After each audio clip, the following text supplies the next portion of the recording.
Part 6. Rabbi Yosef fasts and prays for Shlomo Leib's recovery. Now, in the meantime, when Rabbi Yosef realized the seriousness of Shlomo Leib's condition, he took it upon himself to fast day and night for 2 consecutive 24-hour periods, ending with the commencement of Shabbos. He recited psalms and prayed for divine mercy, and after Shabbos he began another 24-hour fast. After 3 days of high fever, Shlomo Leib snapped out of his delirium and recognized the court physician.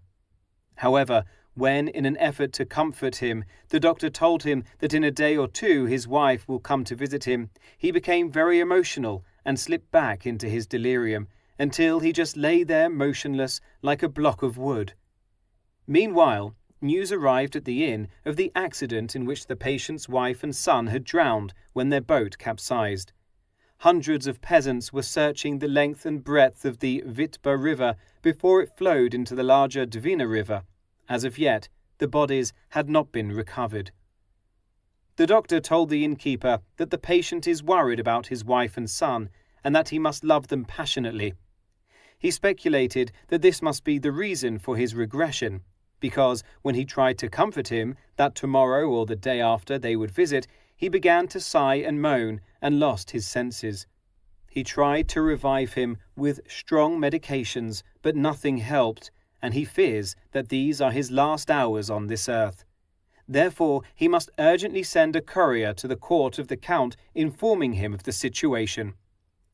During all of this, Rabbi Yosef was so engrossed in fasting, reciting psalms, and praying that he was unaware of all that was going on with the patient.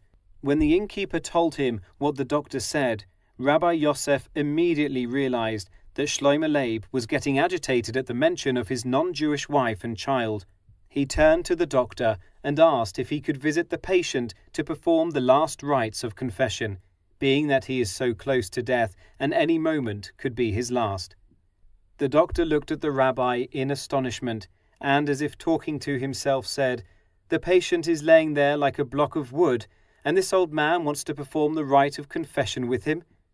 "I will watch him closely," said Rabbi Yosef, "and if he opens his eyes, I will recite the confession with him." "Do whatever you like," the doctor answered. "I won't stop you. Watch over him. His pulse is very weak. His soul is still not extinguished, but he is near death." Upon entering the room, Rabbi Yosef shut the door behind him, leaned over Shlomo Leib, and whispered into his ear that his non-Jewish wife and son had drowned in the river, and that now he can return to his Jewish wife and children without obstruction. He repeated these words several times until he saw that color was returning to Shlomo Leib's cheeks.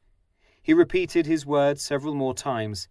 Suddenly the patient opened his eyes and glanced fearfully here and there.